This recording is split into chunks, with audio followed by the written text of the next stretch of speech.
Good evening, my Real News Midday TV family. Welcome back to the channel for another news update. And in the news this evening, 44-year-old licensed firearm holder charged after allegedly shooting man twice. A licensed firearm holder was charged with the wounding of a man during an argument on Berkeley Avenue in Kingston on Monday, February 19.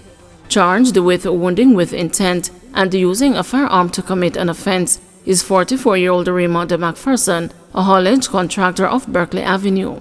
Reports from the Elenson Road Police are that about 8:10 a.m., the complainant went to the address on Berkeley Avenue to deliver items when McPherson's vehicle was blocking the path. An argument developed between the men when McPherson allegedly pulled a firearm and shot the complainant twice.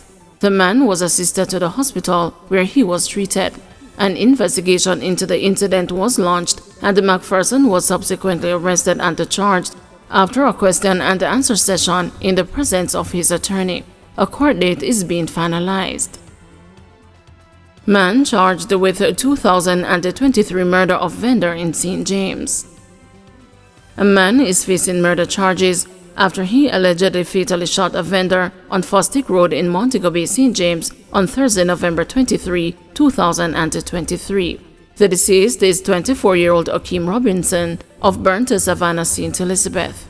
The man charged with Robinson's death is 20-year-old Andino Burnett, otherwise called Dino, of Catty Lane in Johns Hall, St. James. He was charged after being featured on the Jamaica Constabulary Force's Wanted Wednesday campaign.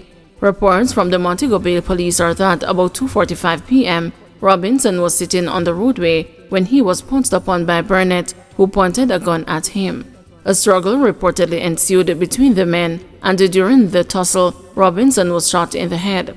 Burnett then escaped on a motorcycle, police reports said. The police were alerted, and Robinson was assisted to the hospital, where he was pronounced dead. On Thursday, April 11, Burnett was arrested and taken into police custody, where he was subsequently charged. A court date is being finalized. Fiery protest in Spanish Town following police shooting. Fiery protests have broken out in Spanish Town, St. Catherine over Friday's fatal shooting of an alleged gangster by the police in Top Banks. The situation has caused chaos in the town center and disrupted public transport. Several thoroughfares, including Marchpen Road, Burke Road, and the Spanish Town Bypass, has been blocked with debris, some of which was set on fire.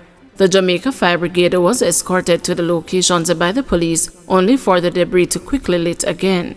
The bus terminus and the taxi park were also blocked off with debris, preventing access to transport operators and commuters. The police and the military have been maintaining a presence in Top Banks after 44-year-old Sheldon Walters, otherwise called the Termite, of Dover District, Kitson Town, was killed allegedly during a confrontation. The incident reportedly occurred about 7:45 p.m. The police say a firearm was recovered. In the meantime, the police in the St. Catherine North and the South divisions have been placed on high alert following the shooting of two alleged gangsters in Spanish Town and the Central Village. Acting head of Area 5, Senior Superintendent Christopher Phillips, in a communique, said that the police have received credible threats against the members. SSP Phillips says the threats are being taken seriously and the headquarters is working with intelligence units to monitor the situation. Head of the Jamaica Constabulary Forces Corporate Communications Unit, Senior Superintendent Stephanie Lindsay, says Spanish Town is tense at this time. The fatal shooting in Central Village occurred about 12:15 Saturday morning.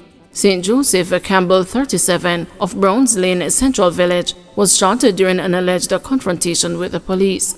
A 9mm pistol was reportedly recovered. I drive out right at church. By the time I drive out, you see one plane car drive down, and you see jump out jeep drive down. Him turn and give them way and him jump out and car and surrender. And when we reach up towards him, he said, no turn back, about the excitement. So we are turn back, the police must say, who that run? And just start fire, be a shot, non-stop. shot non-stop. Non-stop. Say, look a girl, a be a stone there. I just spoke a short while ago to the commanding officer, and they have managed to clear a number of the roads. What you find is that they continue to try to block other areas. So they are monitoring the situation. A lot of police resources and support are on the ground to ensure that the persons who want to go about their business are allowed to do so. We have also done an assessment, a threat assessment, and at this moment it's high risk. The area is very tense, and I know that the area commander would have sent out some advisory to the members in and around, police officers in and around Spanish Town, to be very vigilant at this time. Because we know that there's an organized criminal network in that space, and we want to ensure that our police officers who are out there working are able to do so in a relatively safe manner, and they are aware of what the threat is, and they should be in a position to repel any threat. Bert Samuels happy with a ruling on DPP's tenure. Attorney at law Bert Samuels has welcomed the Constitutional Court's ruling on the tenure of Director of Public Prosecutions Paul Llewellyn, describing it as a victory for the Constitution and for justice. The court ruled that a second extension of Ms. Llewellyn's tenure is unconstitutional. The ruling was handed down Friday morning by the full court in downtown Kingston. The Constitution Amendment of Sections 96(1) and 121(1) Act, which facilitated the retirement age extension, was passed in Parliament last year. The Constitutional Court ruled Friday that Section 2(1) of the Act that increased the retirement age of any DPP or Auditor General to 65 years old is constitutional. But it said Section 2(2) of the Act is unconstitutional, null, void, and of no legal effect. Mr. Samuels, reacting to the judgment, said the move by the government last year to extend Ms. Llewellyn's tenure vulgar, that being the second extension she was being granted, despite the fact that the parliamentary opposition was not in favor of it.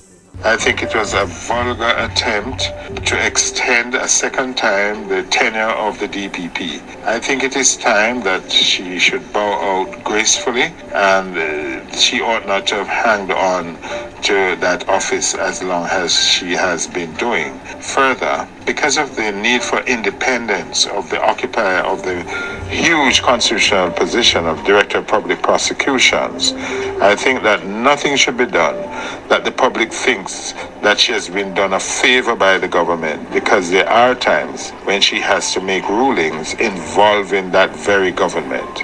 It's a victory for the administration of justice, and I think that the opposition did well to intervene, because they are an institution who would have had an interest in seeing that the Constitution is observed. JLP's Chang slams the PNP's heels over black tank distribution claims.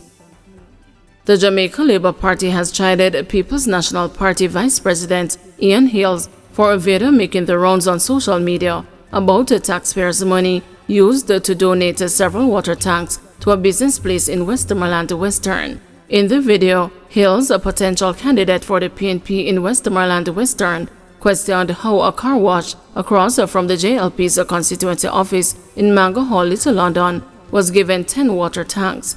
We have citizens suffering out there, and it's not said them put this in 10 labourette house or 10 labourette yard. It is the car wash. Why a car wash? Asked Hales as he demanded an explanation for what he claimed was the rotten distribution of water tanks.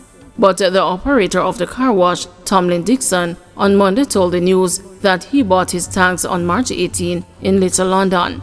He said the 9 tanks, which were purchased for $500 and $4,000, are used to store water for his water distribution business. According to Dixon, since the allegations by Hales, he has received threats that his tanks will be slashed. "I'm taking it seriously because I did not sleep last night," Dixon said. "I have to be peeping through that window, watching my things them. I work hard night and day to save my money to buy my tanks. I have sleepless nights, and even my kids don't see me because I sell water right through the night. People don't have to be at their yard for me to sell water. I drop off the water, and in the day they come and drop off the money at the car wash. That is how much people trust me. So that is the only reason why I bought my tanks, for storage." So when people want to go ahead and say it is a politician who gave me thanks and this and that, it has nothing to do with my business, added Dixon. On Thursday, JLP General Secretary Dr. Horace Chang said the party strongly condemns the statements made by Hales, which has resulted in significant distress and threats against the businessman. These accusations have since been debunked by a businessman who, having purchased tanks for over $500,000 privately, now faces public scrutiny and has received threats due to these claims, noted Chang. He argued that Hales should issue an immediate apology for the misinformation, denounce the threats against the businessman, and refrain from further irresponsible conduct. This situation underscores a concerning pattern within the PNP of resorting to fabrications for political gain, said Chang. It is time for a shift towards addressing the real challenges Jamaicans face daily, rather than creating divisiveness, added Chang, as he declared that the JLP reaffirms its commitment to the fair and the transparent implementation of the Black Tank program, essential for alleviating water shortages faced by Jamaicans. According to Chang, PNP President Mark Golding should take corrective actions against Hales and help steer his party towards more constructive and truthful discourse.